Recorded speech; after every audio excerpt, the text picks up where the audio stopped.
Tax से जुड़ी हर उलझनों को दूर करने के लिए लेकर हम हाजिर हैं आपका पसंदीदा शो टैक्स गुरु, जहां हम नियमों के दायरे में रहकर टैक्स बचाने के बेहतरीन तरीके आपको बताते हैं। नमस्कार, मैं हूं लक्ष्मण रॉय और हमारे साथ इस बार हैं जाने माने टैक्स एक्सपर्ट शरद कोहली साहब। सर, आपका स्वागत है हमारे शो में। और कोहली साहब और हम मिलकर कई सारे टैक्स टिप्स आपको बताने वाले हैं, तो कहीं जाइएगा नहीं। आइए सबसे पहले नज़र डालते हैं आज के शो में क्या है खास। अगर आप विदेश जा रहे हैं तो क्या आपको इनकम टैक्स डिपार्टमेंट से क्लियरेंस लेना है ज़रूरी। आपके पास आ गया डिफेक्टिव टैक्स रिटर्न का नोटिस, तो क्या है रास्ते। और साथ में भी बताएंगे कि क्या आपके लिए ज़रूरी है एडवांस टैक्स जमा करना। इन सारे मुद्दों पर बातचीत करेंगे, लेकिन इन दिनों एक मुद्दा अभी भी काफ़ी गरमाया हुआ। बजट पेश किए तो बहुत दिन हो गए, लेकिन बजट में एक छोटा सा बदलाव कर दिया गया था जो हर उन लोगों को चुभ रहा है जो विदेश अक्सर जाते हैं या विदेश जाने की प्लानिंग करते हैं, या फिर जिनके नाते रिश्तेदार बच्चे विदेश जाते हैं। दरअसल इनकम टैक्स डिपार्टमेंट से जुड़ा हुआ एक नियम में बदलाव किया गया इस बजट में, और ये कहा गया कि अगर आप विदेश जाते हैं तो कुछ हालात में आपके लिए इनकम टैक्स डिपार्टमेंट से क्लियरेंस सर्टिफिकेट लेना होगा, जिसको ITCC कहते हैं। अब लोगों के मन में कई सारी दुविधा उठ गई कि जब हर कोई विदेश जाएगा तो क्या सर्टिफिकेट लेगा क्या, या फिर सवाल ये उठता है कि हमें सर्टिफिकेट की ज़रूरत है या नहीं है। इन सारे मुद्दों को लेकर के जब मामला इनकम टैक्स डिपार्टमेंट तक पहुंचा तो इनकम टैक्स डिपार्टमेंट ने एक सफाई जारी की है। वो सफाई बड़ी दिलचस्प है, ये समझते हैं कोहली साहब से। कोहली साहब, ये सफाई जो इनकम टैक्स डिपार्टमेंट की है वो लोगों के अंदर जो भी आशंकाएँ थी उसको दूर कर देती हैं।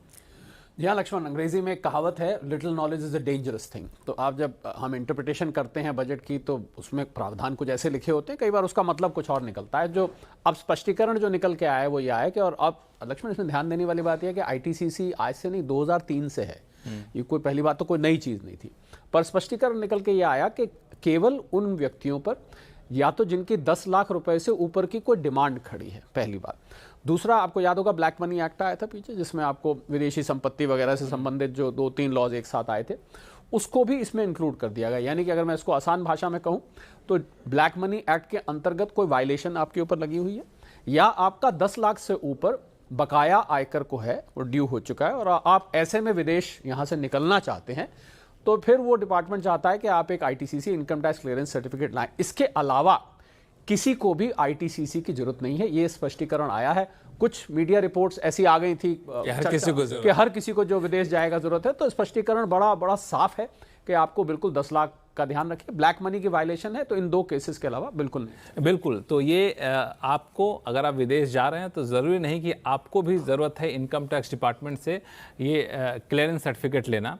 और कुछ एक मामलों में ये ज़रूरी किया गया है। ये मामले कोहली साहब ने बताया कि अगर आपके ऊपर 10 लाख रुपए से ज़्यादा की टैक्स की देनदारी बनती है तब, या फिर आप ब्लैक मनी एक्ट के तहत आप पर कोई जांच चल रही है। तो इसमें एक सवाल मेरे मन में उठता है कि मान लिया जाए किसी के ऊपर 10 लाख रुपए की टैक्स की देनदारी है, उसने कहीं पे अपील करके उस पर स्टे दे दिया है। एक हालात, एक अपील किया हुआ है, अपील पेंडिंग है, एक है कि स्टे लग गया हो, तो ऐसी सूरत में क्या होगा? तो अगर स्टे मिल गया है फिर तो क्योंकि स्टे नॉर्मली या तो CIT अपील से होता है या ट्राइब्यूनल से होता है, हाई कोर्ट, सुप्रीम कोर्ट, तो स्टे मिल गया है फिर कोई दिक्कत की बात नहीं है। मतलब आपके ऊपर डिमांड खड़ी हुई है और आप ऐसे में, अगर मैं इसको देसी भाषा में कहूँ, सरक जाना चाहते हैं, तो फिर डिपार्टमेंट उस पर थोड़ा एतराज करता है कि भाई कल को किससे हम वसूलेंगे। स्टे लग गया है तो फिर तो कानूनी तौर पे आपको उतने समय मिल चुका है जमा कराने। लेकिन अगर सिर्फ आपने अपील किया है तब नहीं है, सिर्फ अपील पे नहीं होगा, सिर्फ उस पे बकायदा ऑर्डर कोर्ट का होना चाहिए कि ये स्टे हो चुका है, तब आप जा सकते हैं। अगर खाली आपने अपील कर दिया है तो फिर नहीं चलेगा। 10 लाख से ऊपर है तो फिर आप ITCC बेहतर है लेकर जाए। अच्छा, एक चीज बताइए कि मान लिया दोनों कंडीशन को हम फुलफिल कर रहे हैं जी, ब्लैक मनी एक्ट में है या फिर 10 लाख से ज्यादा की टैक्स की देनदारी है, तो इनकम टैक्स डिपार्टमेंट क्या देखेगा कि देख करके हमें सर्टिफिकेट दे देगा? कि ऐसा हो कि नहीं देगा? ऐसा तो नहीं कि हालात में बिल्कुल मना कर देगा?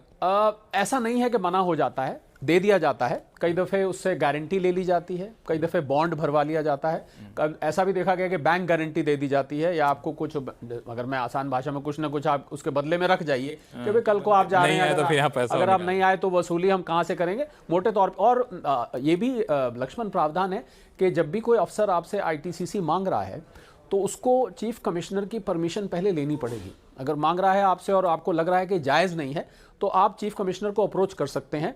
सीधा आपसे अफसर नहीं मार सकता, बड़े सख्त बनाए गए हैं कि ऐसे आप किसी को परेशान मत करिए, चीफ कमिश्नर की परमिशन जरूरी है। तो बिल्कुल ये कह सकते हैं कि बहुत ही रेयर केस में इस तरह की सर्टिफिकेट की जरूरत पड़ेगी, तो इसलिए आप विदेश जा रहे हैं तो बिल्कुल चिंता ना करें इन सब चीज़ों की। अगर कहीं कोई दुविधा हो तो हम लोग हैं, tax@moneycontrol.com पर लिखिए। और चलते हैं, अब शुरू करते हैं सवाल जवाब का सिलसिला। सबसे पहले चलते हैं गुड़गांव, जहाँ से हमारे साथ JL गोयल साहब फोन लाइन पर जुड़ चुके हैं। गोयल साहब नमस्कार, बताएं क्या उलझन है आपके पास? नमस्कार Kohli sir, good afternoon. Good afternoon Goyal sir, हमारा एडवांस टैक्स पेमेंट की क्वेरी है जी। एंड हम एक सीनियर सिटीजन है, 74 इयर्स एज है और हमारी कोई भी बिजनेस और प्रोफेशनल इनकम नहीं है। एक हमारी LIC एन्युटी आती है एनुअली 91,000 जो अंडर सेक्शन 192 होती है, जो एज ए सैलरी होती है, और इसके अलावा हमारा फिक्स डिपॉजिट्स का इंटरेस्ट है and annual gross income is around 20 lakhs। तो हमारी क्वेरी है, एम आई एलिजिबल टू पे एडवांस टैक्स और नॉट? गोयल साहब, आपको मैं खुशखबरी दे देता हूं कि इनके ऊपर कोई भी एडवांस टैक्स लक्ष्मण नहीं लगेगा। सीनियर सिटीजन्स को ये स्पेशल प्रिविलेज है गोयल साहब कि उनको एडवांस टैक्स देने की जरूरत नहीं है। सिर्फ एक शर्त होती है एडवांस टैक्स देने की सीनियर सिटीजन को, वो शर्त होती है कि अगर आपकी income from profit and gains from business and profession होती है। क्योंकि आपने जो इनकम के स्रोत बताए उसमें मुझे कहीं profit and gains from business profession नहीं नजर आया। तो गोयल साहब, खुशखबरी आपके लिए, सरदर्दी नहीं है। आप एक ही बार जब साल के एंड में रिटर्न फाइल करेंगे उसी टाइम आप सेल्फ असेसमेंट टैक्स पे करके अपना TDS के अलावा अगर कुछ बनता है जमा करा दीजिएगा। कोई एडवांस टैक्स देने की जरूरत नहीं है। जी गोयल साहब, सबसे अच्छी बात तो है कि आपने पूरे सेक्शन का अध्ययन किया और उसके साथ आपने सवाल पूछे पूरे रिसर्च के साथ। अब तो कोई उलझन नहीं है? नहीं सर, thank you so much Kohli ji. चलिए, बहुत बहुत धन्यवाद CNBC आवाज़ से जुड़ने के लिए। और लेकिन ये छूट सिर्फ सीनियर सिटीजन को है? अच्छा, बाकी लोगों को तो देना पड़ेगा? जी हाँ, बिल्कुल, एडवांस बाकी लोगों को देना पड़ता है और उसमें कोई छूट नहीं, इसलिए इसको बाकी लोग सुन रहे हैं तो ध्यान दीजिएगा। सीनियर सिटीजन है तभी इसका फायदा आपको मिलेगा। अब चलते हैं अहमदाबाद, जहाँ से राकेश मेहता साहब हमारे साथ फोन लाइन पर जुड़ चुके हैं। मेहता साहब नमस्कार, आवाज़ आ रही है मेरी? हाँ, आ रही है। हाँ, थोड़ा सा ऊँचे बोले, आवाज़ आपकी कम आ रही है मुझे। जी, मेरा सवाल है कि जैसे कैपिटल गेन अकाउंट से अपन जमा करते हैं रुपए, तो 3 साल में कंस्ट्रक्शन कंप्लीट करना जरूरी है? क्योंकि आजकल TNC डाइवर्जन सब में टाइम लगता है नक्शा पास कराने में, तो 3 साल में कंस्ट्रक्शन करना कंप्लीट करना जरूरी है नहीं है? जी हाँ मेहता साहब, आप सेक्शन 54 की बात कर रहे हैं। इन्होंने लक्ष्मण सवाल बड़े शॉर्ट में पूछ दिया, उसका पीछे जो बैकग्राउंड था वो नहीं बताया, पर इनके सवाल से ये अंदाजा हो गया कि ये किस बैकड्रॉप में पूछ रहे हैं। बिल्कुल सेक्शन 54 में मेहता साहब, सेक्शन 54 और 54F दो में आपको प्रॉपर्टी खरीदने पर या कंस्ट्रक्ट करने पर ये बेनिफिट मिलता है। ये हम अक्सर चर्चा करते रहते हैं। बिल्कुल मेहता साहब, आपको 3 साल के अंदर पूरा करना पड़ेगा। नक्शा पास करने में देर हो रही है या नहीं हो रही, थोड़ा सा आप अपने ठेकेदार साहब को या जो भी नक्शा पास करा रहे हैं आर्किटेक्ट, उनको बोले जल्दी करें। 3 साल के अंदर अगर आप नहीं करेंगे तो सेक्शन 54 या 54F की, आपको पता होगा 54 में कैपिटल गेन इन्वेस्ट करना होता है और 54F में सेल कंसिडरेशन इन्वेस्ट करनी होती है। अगर आप नहीं करेंगे तो ये आप इस बेनिफिट से महरूम रह सकते हैं, ये बेनिफिट आपके हाथ से जा सकता है। तो थोड़ी सी कंस्ट्रक्शन में जल्दी करिए वरना नुकसान हो सकता है। अच्छा, इसमें अगर मान लें कंस्ट्रक्शन मान लें 3 महीने 4 महीने कुछ महीने के लिए टल रहा हो, तो क्या हम एडवांस पेमेंट करके अपना दिखा सकते हैं खर्चा कॉन्ट्रैक्टर को या फिर सप्लायर को? नहीं लक्ष्मण, उसमें खर्च की बात भी नहीं है। आपको मकान का कंप्लीशन सर्टिफिकेट चाहिए। अच्छा। मतलब लॉ ये कहता है कि आपका मकान 3 साल में बन जाना चाहिए। तो मकान बनने की पहचान क्या है? तो अब देखने में कई मकान पूरे लगते हैं, अंदर मान लीजिए कोई टाइल बाकी है, बिजली का काम, तो वो कंप्लीशन सर्टिफिकेट आपके हाथ में होना चाहिए। चलिए, तो मेहता साहब और कोई सवाल तो नहीं है? एक और सवाल है कि जैसे अगर एग्रीकल्चर डाइवर्टेड लैंड है तो उसको अपन एग्रीकल्चर इनकम दिखा सकते हैं नहीं दिखा सकते? डाइवर्टेड लैंड से शायद आपका मतलब agriculture change of land use जो होता है, कन्वर्टेड लैंड से है। तो बिल्कुल अगर आपने उसको एग्रीकल्चर लैंड करवा लिया है चेंज करके, बिल्कुल आप उसको एग्रीकल्चर लैंड दिखा सकते हैं। इसमें कोई दो राय नहीं है। जो भी आप वहाँ फसल उगा रहे हैं, पर यह ध्यान रखिएगा कि फसल वगैरह वहाँ होनी चाहिए। कुछ लोग क्या होता है, आपको नहीं कह रहा मैं, मेहता साहब को नहीं कह रहा, कुछ लोग क्या करते हैं एग्रीकल्चर लैंड खाली होती है, उस पर कोई भी फसल दिखा दी तो आपकी बाकायदा वहाँ फसल होनी चाहिए, उस पर बुआई होनी चाहिए, उसकी कटाई होनी चाहिए, उसकी बेच होनी चाहिए, मंडी रसीद होनी चाहिए। बिल्कुल आपका इन प्रिंसिपल आंसर यस। चलिए, उम्मीद करता हूं कि आपके सारे सवालों का जवाब मिल गया होगा मेहता साहब। आगे भी कोई उलझन हो तो लिखिएगा tax@moneycontrol.com पर। अब लेते हैं अगला सवाल दिल्ली से, जहां से धर साहब हमारे साथ फोन लाइन पर जुड़ चुके हैं। धर साहब नमस्कार। नमस्कार जी। बताएं क्या उलझन है आपकी? एक जनरल कंसर्न है थोड़ा सा। एक हाँ, तो हाँ। ये है कि भाई 7 करोड़ हमारे टैक्स पेयर्स हैं और क्वेश्चंस भी उतने बड़े होंगे। आपका ये एक सेशन हफ्ते में बहुत कम है। अच्छा। इसको जरा प्लीज बढ़ा दीजिएगा, कम से कम 2 सेशन होने चाहिए। तो जी बिल्कुल, आपकी आपकी बातों को हम लोग गंभीरता से लेंगे और इसको हम लोग एक कॉम्प्लीमेंट के तौर पर भी ले सकते हैं। क्यों बिल्कुल, कोहली बहुत साहब? अच्छी बात है कि इतना आप हमारे शो को पसंद करते हैं कि आप चाहते हैं कि 2 होनी चाहिए। बिल्कुल, आगे बताएं आप। एक्चुअली मैं खुद इनकम टैक्स रिटर्न्स भरता हूँ अच्छा। और अभी 77 इयर्स का हूँ। तो मुझे आपके इस प्रोग्राम से बहुत मदद मिलती है, क्योंकि हमारे सीए वगैरह गुमराह करते हैं अपने पैसे के लिए। तो मेरा 2 क्वेश्चन हैं। पहले एक क्वेश्चन मैं ले लेता हूँ। एक जी। हमारा हाइब्रिड म्यूचुअल फंड्स हैं, जिसमें कि हमारा इक्विटी कंपोनेंट ये 3 होते हैं। इसमें एक का तो 65% से ज्यादा इक्विटी होता है, तो जिसको हम शेड्यूल 111, 112 में इसका इनकम टैक्स का हिसाब किताब करते हैं। तो 2 और हैं जो कि एक में 0 से 35% तक इक्विटी कंपोनेंट होता है और दूसरे में है 35 से 65।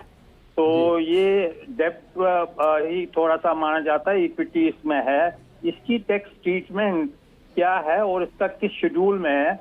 हमने इसका गेन जो है इसमें रिपोर्ट करना है। ITR 2 होता है हमारा। हालांकि इसमें कोहली साहब मैं 1 मिनट धर साहब को साफ कर दूं कि आपने कहा कि सीए साहब आपको गुमराह करते हैं, तो हर सीए वैसे नहीं होते हैं। बहुत सीए आपको टैक्स पेयर्स का ख्याल भी रखते हैं। हमारे कोहली साहब खुद एक जाने माने सीए हैं, तो पूरे सीए कम्युनिटी को बदनाम मत करिए। इक्के दुक्के हो सकते हैं किसी गलतफहमी में आपको ये इंप्रेशन गया हो, लेकिन सीए टैक्स पेयर्स की मदद भी काफ़ी करते हैं। फिलहाल आपकी उलझन को दूर करने के लिए हमारे साथ खुद काफ़ी बड़े सीए हैं कोहली साहब। आपने मेरे मुंह की बात छीन ली। मैं भी यही कहना चाह रहा था कि 5 उंगलियां एक जैसी नहीं होती। कभी कभी कोई ऐसा होता है, वो भी कई दफे कम्युनिकेशन गैप हो जाता है। एनीवे, अब देखिए इसमें धर साहब क्या है कि जो आपका डेट म्यूचुअल फंड है, अब जो नया प्रावधान आया है अभी बजट में, उसके अनुसार अगर लॉन्ग टर्म कैपिटल गेन भी है तो आपके स्लैब से हिसाब से वो टैक्स होगा। तो आप उसको इनकम फ्रॉम अदर सोर्सेज में दिखाना चाहें या आप उसको कैपिटल गेन में दिखाना चाहें, टैक्स उस पर स्लैब के हिसाब से लगेगा। तो आपने बिल्कुल इक्विटी का जो ठीक पकड़ा है, शेड्यूल 111 की आपने बात करी। इक्विटी अगर 65% से ज़्यादा इक्विटी है तो इक्विटी माना जाएगा, और अगर उसमें 35% इक्विटी है या उससे कम है तो फिर वाकई वो डेट में चला जाता है या पूरा डेट है। तो उसको अब आप शॉर्ट टर्म कैपिटल गेन है या लॉन्ग टर्म कैपिटल गेन है, वो आपका जिस भी स्लैब में आप हैं, ओल्ड रिजीम के हिसाब से आप स्लैब चेक कर लीजिए, न्यू रिजीम के हिसाब से स्लैब चेक कर लीजिए, जिस भी स्लैब में है धर साहब उस हिसाब से जाएगा। और मैं धर साहब की लक्ष्मण प्रशंसा भी करना चाहूँगा कि अपने रिटर्न 77 ईयर्स के हैं, अपने रिटर्न्स खुद फाइल करते हैं, बाकायदा इनको स्केड्यूल्स की नॉलेज है और बहुत बारीकी से नॉलेज है। बहुत ही तारीफ की बात है। चलिए धर साहब, और कोई उलझन? इसमें एक और चीज है। एक तो ये है कि भाई ये जो 65% से कम वो भी डेट माना जाता है, मतलब हाइब्रिड डेट वो डेट माना जाता है, उसको भी यही ट्रीटमेंट है। मतलब 0 से 65% जिसमें आपका मतलब डेट है तो वो वही माना जाएगा, कोई प्रॉब्लम नहीं है। 65 से ऊपर अगर इक्विटी है तो वो 112, 111 में जाता है। जी बिल्कुल आपने ठीक पकड़ा कि 35% से, जैसा कि मैंने कहा 35% से कम इक्विटी है या डेट 65% से ज्यादा है तो वो फिर डेट ही माना जाएगा। बिल्कुल आपने ठीक पकड़ा। और अगर इक्विटी है तो 112A का जो बेनिफिट मिलता है 1,25,000 का, वो आप ले सकते हैं। चलिए, तो धर साहब को जो के सवालों का जवाब जो कोहली साहब ने दिया वो सिर्फ धर साहब के लिए नहीं बल्कि कई सारे लाखों टैक्स पेयर्स हैं जिनके लिए जानना बेहद ज़रूरी था। बहुत बहुत धन्यवाद धर साहब हमसे जुड़ने के लिए, क्योंकि आपने न सिर्फ अपनी समस्याएं सुलझाएं बल्कि वैसे बाकी टैक्स पेयर्स की भी समस्या सुलझाने में काफ़ी क्लैरिटी ला दिया इन्होंने। चलिए, आगे भी कोई सवाल हो तो हमसे संपर्क करिएगा। और फिलहाल वक्त है छोटे से ब्रेक का। ब्रेक के बाद बताएंगे कि अगर आपके पास भी आया है डिफेक्टिव टैक्स रिटर्न का नोटिस तो क्या है रास्ते, बताएंगे छोटे से ब्रेक के बाद।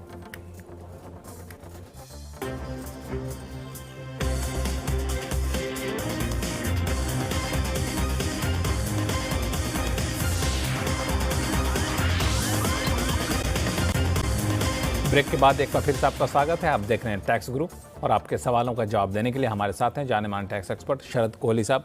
कोहली साहब, हम लोगों ने इतना लोगों को आगाह किया और लोगों को जागरूकता फैलाई कि बहुत सारे लोगों ने 31 जुलाई तक अपने सारे रिटर्न फाइल कर लिए, लेकिन रिटर्न फाइल करने के बाद भी अभी तक उनको चैन मिला नहीं है। कई लोगों को तो नोटिस आने शुरू हो गए डिफेक्टिव टैक्स रिटर्न के। तो ये नोटिस क्या होता है, इससे कितना घबराना चाहिए और फिर इसका रास्ता क्या है? लक्ष्मण, अंग्रेजी में कहावत है टू एयर इज ह्यूमन। गलती करना इंसान की फितरत होती है, गलती होती है और जल्दबाजी में हो जाती है, कई बार अनजाने में हो जाती है। तो 139 ब्रैकेट में 9 एक सेक्शन होता है जिसके अंतर्गत डिफेक्टिव रिटर्न का नोटिस आ जाता है। और आप मानेंगे नहीं, बाहर से आ गई है, मतलब एकदम से इतने नोटिस, क्योंकि अब सिस्टम जनरेटेड होते हैं तो क्यों आता है मैं कुछ कारण बता देता हूं उसका। या आपने गलत टैक्स की कैलकुलेशंस करी तब आ जाएगा, या आपने वो जो वेरिफिकेशन होती है 30 दिन के अंदर नहीं करी तब आपको नोटिस आ जाएगा। 26 AS में आपका जो TDS है और आपने जो टैक्स कैलकुलेट किया उसमें मिस है, मैच हुआ तो आ जाएगा। उसमें 26 AS में इनकम कुछ और लिखी है, आपने कुछ और दिखा दी, तब नोटिस आ जाएगा। या आपने कोई डिडक्शन बिल्कुल ही गलत क्लेम कर ली, तब भी आ जाएगा। तो ऐसे में कुछ नहीं, रास्ता बहुत आसान है आपका। मुझे पता है अगला सवाल ये आने वाला है कि अब ऐसे में क्या करना चाहिए। आपने मेरे मुंह से बात सुनी थी, मैंने सोचा मैं भी एक बार छीन के देखूं। तो वो उसमें आपको 139(9) के आप सेक्शन में जाइए, वहां जाके जो भी त्रुटि हुई है उसको आप रेक्टिफाई करके उस रिटर्न को आप दोबारा वहीं पर फाइल कर दीजिए। सेक्शन ध्यान रखिएगा क्योंकि जब आप लॉगिन करते हैं तो 139(9) में जो ऑप्शन आ रहा है डिफेक्टिव रिटर्न का, उसके अंतर्गत जाके आपको एक मौका दिया जाता है, आप उस नोटिस का हवाला लेके आप उस रिटर्न को ठीक कर दीजिए, तो वो त्रुटि ठीक हो जाएगी और आपकी रिटर्न वैलिड हो जाएगी। तो इसमें कहीं कोई पेनल्टी, कहीं कोई लेट फाइन और नहीं, ऐसा इसमें कुछ नहीं, ये बल्कि एक मौका दिया जाता है। ये नोटिस आपको एक मौका है कि भाई आपने गलती कर दी है, डिफेक्टिव है, आप इसको ठीक कर दियो। बाई चांस लक्ष्मण अगर आप नहीं भी कर पाते हैं तो हमें नहीं भूलना चाहिए कि वो जो रिवाइज रिटर्न का ऑप्शन होता है 31 दिसंबर तक, वो भी आप एक्सरसाइज कर सकते हैं, पर क्योंकि उसमें आपको पूरी प्रक्रिया दोबारा करनी पड़ती है। ये मुझे लगता है एक आसान तरीका है जो कि आपको कुछ दिनों के अंदर, 15 दिन के अंदर आपको रिस्पॉन्ड करना होता है। अब चलते हैं मथुरा, जहां से जुगल जी हमारे साथ फोन लाइन पर जुड़ चुके हैं। जुगल साहब नमस्कार। नमस्कार जी, आवाज आ रही है मेरी? हाँ, आ रही है जी, बताएं क्या उलझन है? नहीं, मेरा ये निवेदन था कि मतलब मेरी 10 लाख की इनकम है, हाँ, तो उसमें आधार तो मेरी 2 लाख की है और शॉर्ट टर्म कैपिटल गेन से 8 लाख है। ठीक है। अब ये अकाउंट ये रही थी 24-25 की, तो ये अभी 22/7 तक 15% ये जो टैक्स लग रहा था long short term capital gain पे, तो इस साल के बाद 20% हो गया है। तो इसमें क्या रिबेट, कोई और तरीके की रिबेट से अपन सरकारी कोई बॉन्ड वगैरह या कुछ ले ले तो उससे रिबेट मिल जाएगी? अच्छा, ये है दरअसल बजट में जो short term capital gains tax बढ़ाया गया है उसके ये भुक्तभोगी हैं। हाँ, देखिए ये यहाँ पर शॉर्ट टर्म और लक्ष्मण इन्होंने इसमें काम की बात ये करी कि हमने इतने शोज़ किए, इतना जिक्र, हमने ज़्यादातर लॉन्ग टर्म कैपिटल गेंस की बात करी, हमने याद होगा, और बहुत सारे शोज़ किए, बहुत सारी चर्चाएं हुई, पर ये जो शॉर्ट टर्म कैपिटल गेन की जिनको मार पड़ी है उसके बारे में कोई हमने इतनी चिंतन नहीं किया। पर जुगल जी ने आज हमको उसकी भी याद दिला दिया। बिल्कुल जुगल जी, बदकिस्मती से ये आपको फालतू टैक्स देना पड़ेगा। इसमें ना तो 112A की यानी कि जो इक्विटी पे मिलता है ना तो उसका बेनिफिट है, ना ही अगर आप प्रॉपर्टी पे भी मैं जाऊं तो प्रॉपर्टी में भी जो 54F का बेनिफिट है वो भी शॉर्ट टर्म कैपिटल। तो शॉर्ट टर्म कैपिटल गेन तो जुगल जी फालतू जाएगा ही, इसमें कोई बॉन्ड में इन्वेस्ट करके या किसी और रास्ते से अनफॉर्चुनेटली ये नहीं बच सकता। वाकई में ये टैक्स का बर्डन बढ़ गया है। अब चलते हैं वडोदरा, जहां से कृष्णकांत पारिक साहब हमारे साथ ईमेल भेजा इन्होंने दरअसल, और ईमेल में इन्होंने लिखा है कि इनकी पत्नी ने वडोदरा में 1,27 लाख रुपए में घर खरीदा है और पत्नी को इन्होंने 75 लाख रुपए दिए थे यानी घर खरीदने के लिए। अब ये जानना चाहते हैं क्या मुझे अपनी पत्नी को दिए गए लोन के लिए IT नोटिस मिल सकता है क्या? दिलचस्प सवाल है।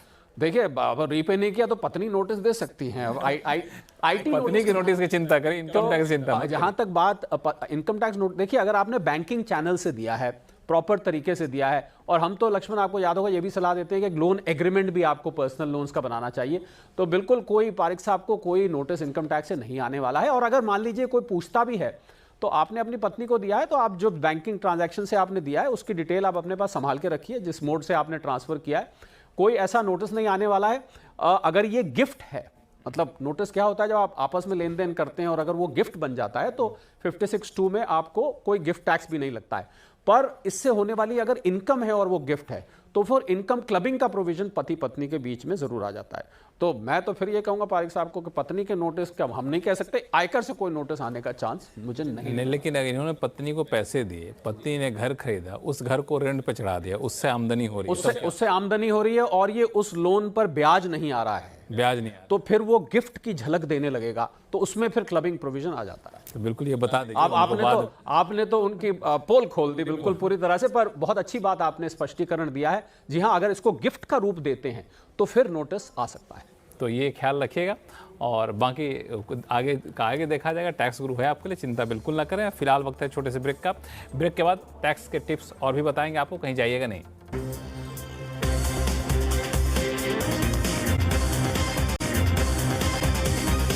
ब्रेक के बाद एक बार फिर से आपका स्वागत है और अब चलते हैं सीधा हरियाणा, जहां से सुशील खुराना साहब हमारे साथ फोन लाइन पर जुड़ चुके हैं। सुशील जी नमस्कार। नमस्कार सर। बताएं क्या सवाल है आपके पास? मेरा जीएसटी रिलेटेड क्वेश्चन है एक। मैंने अपने जीएसटी नंबर कैंसिल करवाने की एप्लीकेशन दी थी 8 अगस्त 2022 में।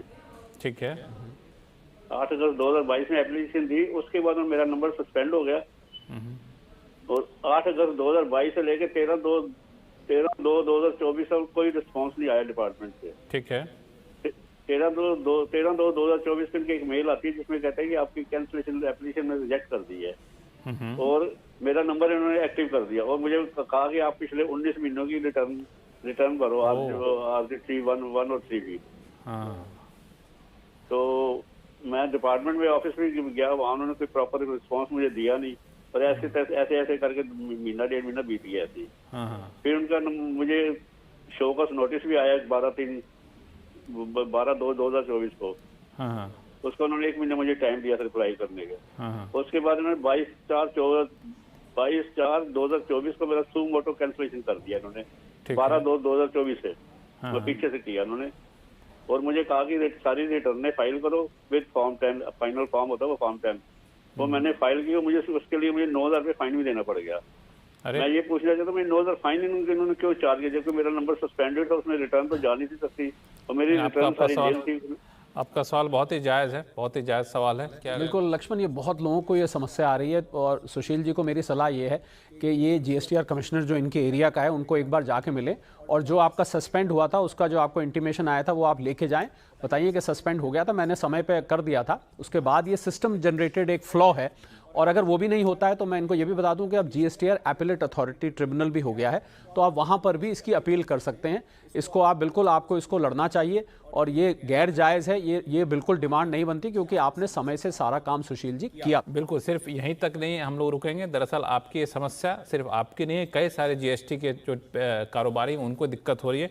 तो मैं चाहूँगा कि जो सीबीआईसी जो कि जीएसटी डिपार्टमेंट है वो इस पूरे मामले को गंभीरता से देखे, क्योंकि जब आप अप्लाई कर दिए, सस्पेंड हो गया, फिर आप पुरानी तारीख से क्यों किसी को पेनल्टी इस पर लगा रहे हैं। खुराना साहब, फिलहाल तो जो रास्ता बताया कोहली साहब ने ये आप करिए, लेकिन आपके बहाने कई सारे दर्शकों, कई सारे जीएसटी कारोबारियों की समस्याएं सामने आई हैं और मैं चाहूँगा कि इनकम टैक्स माफ़ी चाहूँगा जीएसटी डिपार्टमेंट जो है इस पर कुछ पहल करे और ऐसी दिक्कत ना हो, इस सुनिश्चित करे, ये आवाज़ वहाँ तक भी पहुँचे।